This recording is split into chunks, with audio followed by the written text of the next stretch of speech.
Modern criticism as a whole over-prioritizes understanding. Now, obviously, one wants to be able to say something other than, I don't know what that was about, I don't know what they were doing, after they finish watching a movie. When confronted with befuddlement, people either blame themselves or blame the art for failing to offer clarity. But clarity is exactly what the best art rejects. Or at least a lot of the art that I find the most moving. When I watched Miyazaki's The Boy and the Heron, I thought a lot about modernism. The artistic and philosophical movement in the early 20th century that is difficult to sum up with just a few tidy phrases, but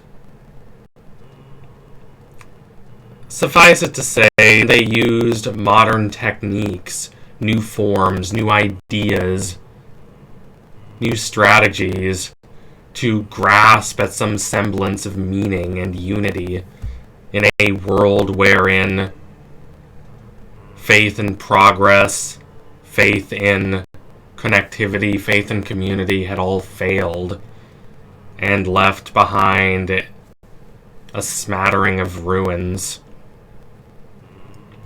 Modernism is known for being quite difficult. This difficulty is not accidental. It's fundamentally a campaign against clarity, against intelligibility and order.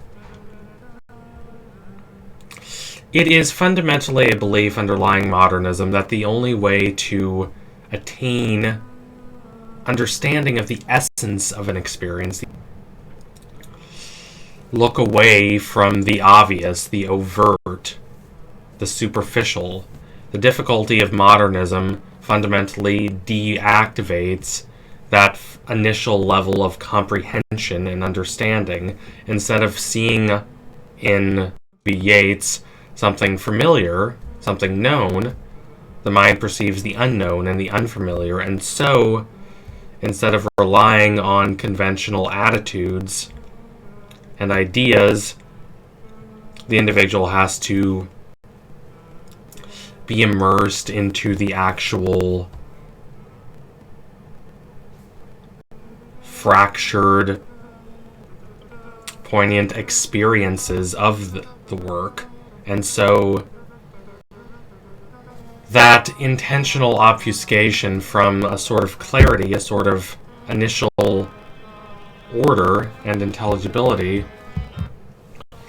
is a method, a tool to create distance from the ordinary and the expected, and so create this revitalized sense of experience so as to allow one to see into the essence of emotions, ideas, sensations that are otherwise made opaque by the chaos of the modern world.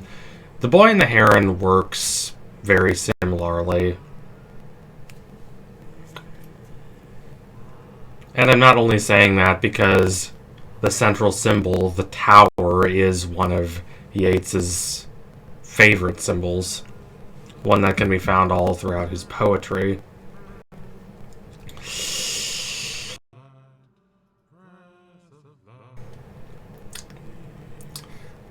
This is fundamentally a film that encourages the breaking of the boundaries between the individual and the universal, while acknowledging how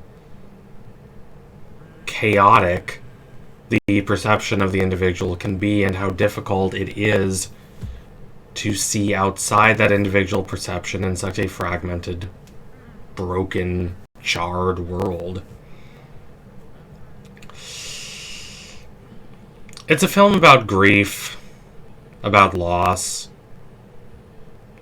and about not necessarily the overcoming of these sensations, but the understanding that they are universal, that they are part of the fabric of the world, and that they need to be accepted.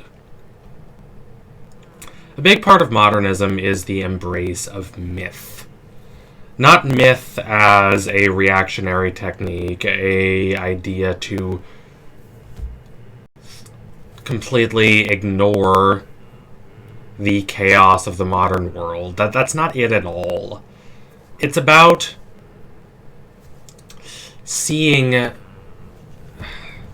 the overstimulated world as fundamentally a distraction. It's so full of these convoluted impulses that it becomes difficult to see things clearly. By creating distance from the individual sorrows and laments of modern life, one reaches back into myth and sees in that myth a sense of unity, a sense of commonality in the patterns and experiences that all people go through in past and present. But reconnecting with this mythical unity is a problem in a modern world, in a world that is so divided. Achieving a sort of connectivity with that unity requires a journey. It requires a fundamental abandonment of the isolated individual self that is buffeted by the chaos of a broken world. In The Boy and the Heron, Mahito loses his mother in a fire during the bombing campaigns at the end of World War II against Japan. His father is a quintessential businessman of the times, very much a figure of modernity. The house in which Mahito is brought to live and in which he feels quite uncomfortable is this strange place between past and present. It's partly consciously Western and modern, and partly very Japanese. He feels out of place, and a lot of his resentment he takes out on his stepmother, who is also his aunt. There's this deep dissatisfaction at a world that does not make sense, at a world that seems askew. His stepmother is not a bad person, and the film is emphatic in its emphasis of this.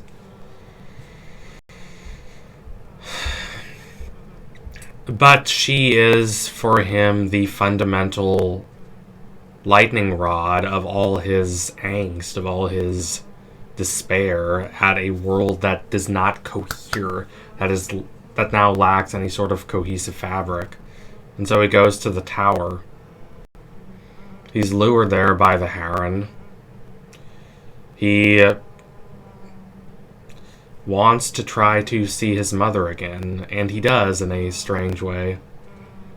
Also, his stepmother disappears there, and he needs to try to rescue her. That is ultimately his most major quest, even if it's not what he wants the most. He needs to reach out and connect with his stepmother and prioritize her well-being. Now, on a surface level, yes, it's important that he's able to put aside his resentment and reconnect with his family, but it's a lot more than that, y'all. It's about fundamentally seeing this unity, this oneness of things, of people's conditions, of people's sorrows and aspirations that exists behind this chaos and this dividing bombardment of sensations of the modern world. The tower is ultimately a place of clarity. It is a place where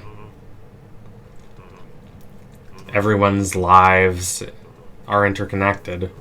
Past, present, multiple worlds.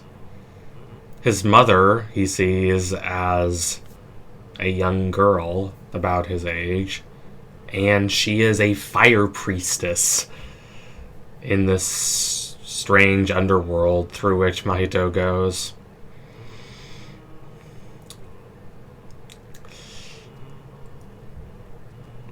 It's a striking moment when he realizes it is his mother.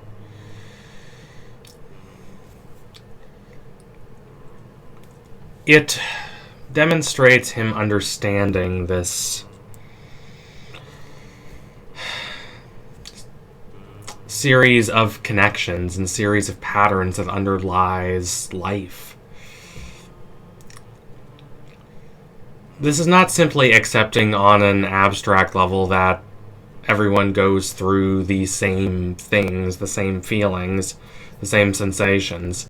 It is experiencing those patterns viscerally, and through the invocation of those patterns in this ritualized, mythical space, that he is brought to a sense of unity, a sense of understanding. But this understanding requires a kind of abasement. It requires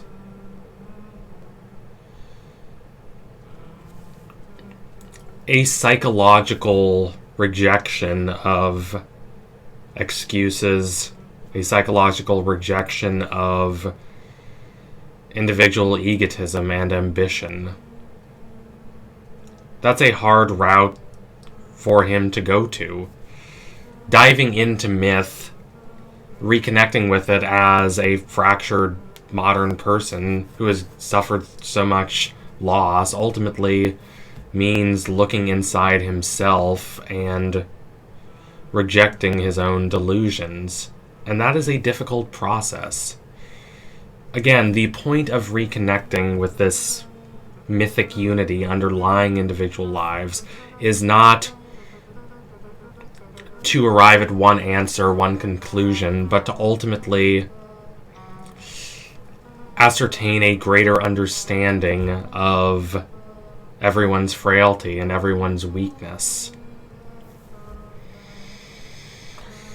Mahito ultimately accepts his own flaws as a person.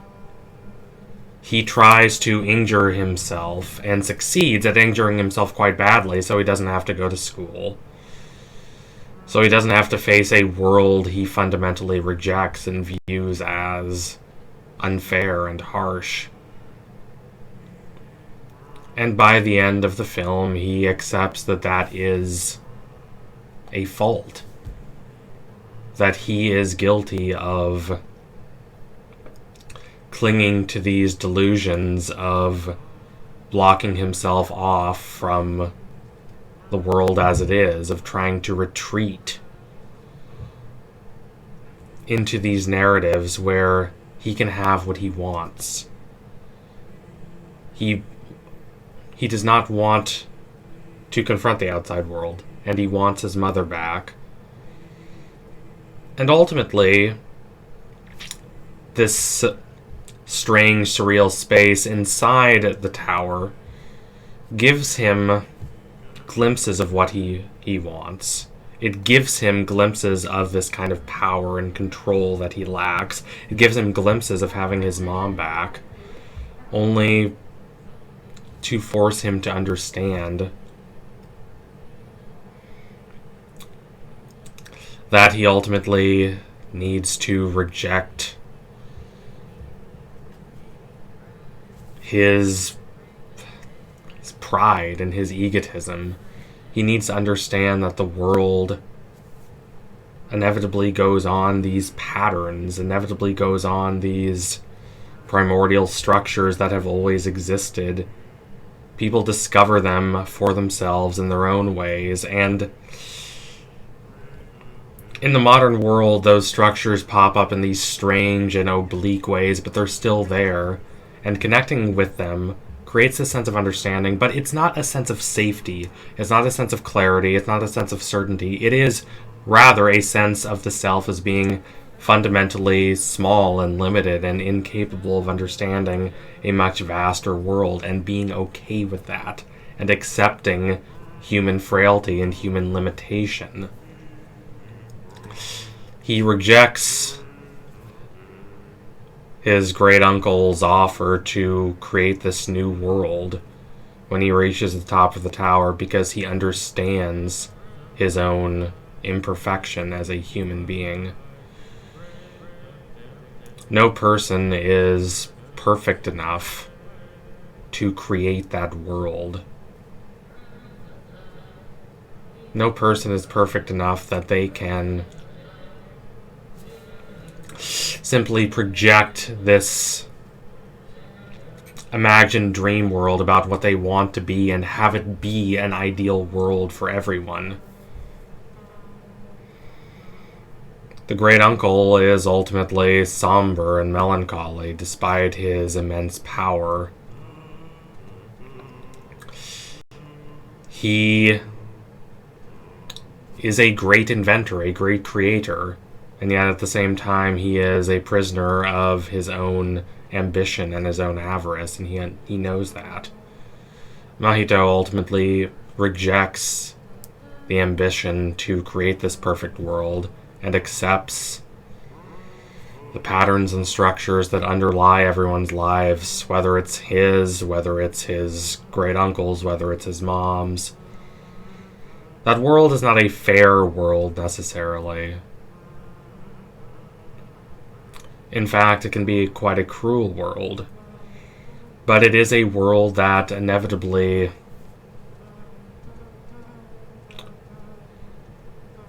rejects these simplistic, selfish explanations. Like, I feel personally antagonized by the world does not mean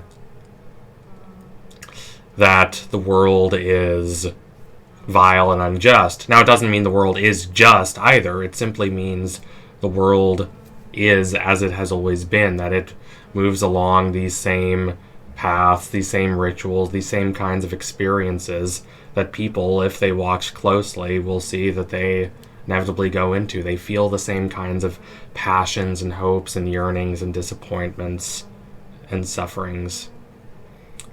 And ultimately, everyone's perspective is so limited and so incomplete that they cannot create this perfect world. So they need to turn away from pageantry, turn away from spectacle, and accept the world as it is. This is why the rather buffoonish parakeet king is the main villain here. He's kind of a fascist figure befitting this era in which the film is set. But above all, he wants control, he wants power, and he believes the sense of spectacle and pomp and ceremony he cultivates is enough to establish his authority. But ultimately, the film emphasizes how beneath all of these projections that people make, however grandiose they might be, there is ultimately human frailty in the presence of the loss and the sorrow that everyone inevitably goes through. I think of Northrop Frye, the great literary critic, and his discussion of the tower imagery as part of the mythos of romance. Romance not meaning love story, but romance meaning this kind of heightened, intensified form of experience, adventure and wonder and discovery. something like The Lord of the Rings or King Arthur. But ultimately, the tower marks the end of that mythos, what Fry calls the mythos of summer. That action retreats into contemplation. The hermit or seer ascends the tower and recognizes the ultimate frailty of human ambition and human striving. Yeats, as Fry mentions, uses this image extremely effectively, as does Miyazaki. In both cases, it's an emblem of the fundamental inability for even the wisest and most sagacious people to put back together a world that has been fundamentally divided and broken. And instead, the most thoughtful and philosophical action to take is to accept that jagged, harsh, often convoluted essence of the world and not run away from it. So thank you all for watching. If you liked what you saw today, don't forget to like, comment, and subscribe. Donate to my Patreon if you can and you want to see more videos like this before anyone else. Keep watching Miyazaki. He is truly one of the masters of our time, and he has blessed us with another masterwork. Adios, comrades.